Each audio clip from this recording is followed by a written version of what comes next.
ਇਹ ਜੀ ਸ਼ਿਰਕਾ ਦਿਮਾਸ ਦੀ ਗੱਡੀ ਜਿਹੜੀ ਦਰਾਬ ਤੇ ਚੱਠੀ ਆਈ 2-3 ਦਿਨ ਪਹਿਲੇ ਤੇ ਇੰਡੀਅਨ ਸਾਡਾ ਸੰਗੀ ਆਈ ਉਹਦੇ ਕੋਲੇ ਗੱਡੀ ਕਲਟੀ ਹੋਈ ਹੈ।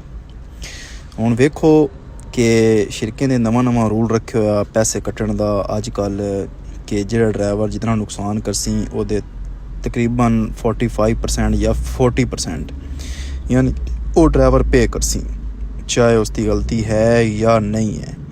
ਲੇਕਿਨ ਹੁਣ ਵੇਖੋ ਫਿਰ ਸ਼ਿਰਕਤ ਨਾਲ ਕੀ ਕਰਦਾ। ਲੇਕਿਨ ਗੱਡੀਆਂ ਨਵੀਆਂ ਸ਼ਾਮਿਲ ਤਮੀਮ ਹੈ ਇਹ ਸ਼ਿਰਕਿਆਂ ਨੇ ਸਭ ਤੋਂ ਵੱਡੀ ਜ਼ਿਆਦਤੀ ਕਰਦੇ ਨੇ ਡਰਾਈਵਰਾਂ ਦੇ ਨਾਲ। ਤੇ ਫਿਰ ਜਦੋਂ ਡਰਾਈਵਰ ਕਰਦੇ ਨੇ ਫਿਰ ਸ਼ਿਰਕਿਆਂ ਦੇ ਨਾਲ ਤੇ ਫਿਰ ਸ਼ਿਰਕਿਆਂ ਨੇ ਕਹਿੰਦੇ ਨੇ ਕਿ ਡਰਾਈਵਰ ਹੀ ਗਲਤ ਹੈ।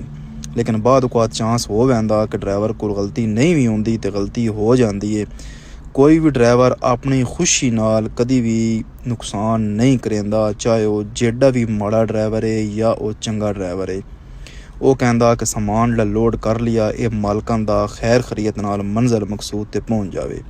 ਲੇਕਿਨ ਇਹ ਚੀਜ਼ ਕੰਪਨੀਆਂ ਨਹੀਂ ਸੋਚਦੀਆਂ। ਜਦੋਂ ਕੰਪਨੀ ਦੇ ਵਿੱਚ ਨਵੇਂ ਮੁਦੀਰ ਆ ਪੈਂਦੇ ਨੇ ਤੇ ਨਵੇਂ ਕਾਨੂੰਨ ਬਣਾਉਂਦੇ ਨੇ ਤੇ ਉਹਦੇ ਵਿੱਚ ਵਿਚਾਰੇ ਡਰਾਈਵਰ ਮਾਰੇ ਪੈਂਦੇ ਨੇ, ਬਾਕੀ ਸਾਰਾ ਸਿਸਟਮ ਠੀਕ ਹੋ ਪੈਂਦਾ। ਲੇਕਿਨ ਡਰਾਈਵਰ ਉਸ ਕਰੀਬ ਮਾਰਿਆ ਪੈਂਦਾ। ਬਸਤੇ ਰਹੋ, ਆਬਾਦ ਰਹੋ।